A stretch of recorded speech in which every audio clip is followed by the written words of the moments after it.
ছোট লাবণ্যের মায়ের খোঁজে হসপিটালে গিয়ে ইরার সাথে জয়কে দেখে হতবাক রূপা। হ্যাঁ বন্ধুরা, আমরা এমনটাই দেখতে পাবো অনুরাগের ছোঁয়া ধারাবাহিকের আগামী পর্বগুলোতে। কৃষ্ণর কাছ থেকে রূপা জানতে পারে ছোট লাবণ্য কল্যাণী নামে গার্লস স্কুলে পড়তো। তখন রূপা কৃষ্ণকে সাথে নিয়ে সেই স্কুলে গিয়ে ছোট লাবণ্যের বাড়ির ঠিকানা নিয়ে সেই ঠিকানায় পৌঁছে যায়, কিন্তু সেখানে গিয়ে দেখে দরজায় তালা দেওয়া, আর দরজার বাইরে লেখা আছে শালিনী মিত্র ও লাবণ্য সেনগুপ্ত।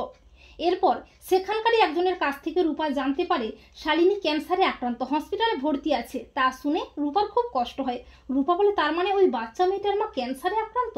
এই বলে রূপা তক্ষুনি তড়িঘড়ি করে কৃষ্ণকে সাথে নিয়ে হসপিটালে যায় শালিনী মিত্রের খোঁজে।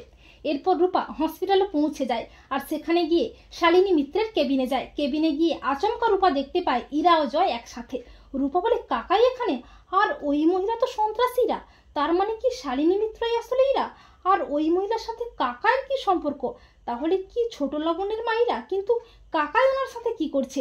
তবে কি কাকাই ওই মহিলাকে সুস্থ করতে এতগুলো টাকা খরচ করেছে? এরপর রূপা কেবিনের ভেতরে এসে জয়কে বলে, কাকাই তুমি এখানে কি করছো? আর আচমকা রূপাকে দেখে ভয় পেয়ে যায় জয়। জয় বলে, রূপা তুই এখানে? তখন রূপা বলে, কাকাই আমি এখানে শালিনী মিত্রের খোঁজে এসেছিলাম। তবে কি ওই ইরাই আসলে শালিনী মিত্র? তো বন্ধুরা, তোমাদের কি মনে হয়, ওই সন্ত্রাসী ইরাই কি শালিনী মিত্র, ছোট লাবণ্যের মা?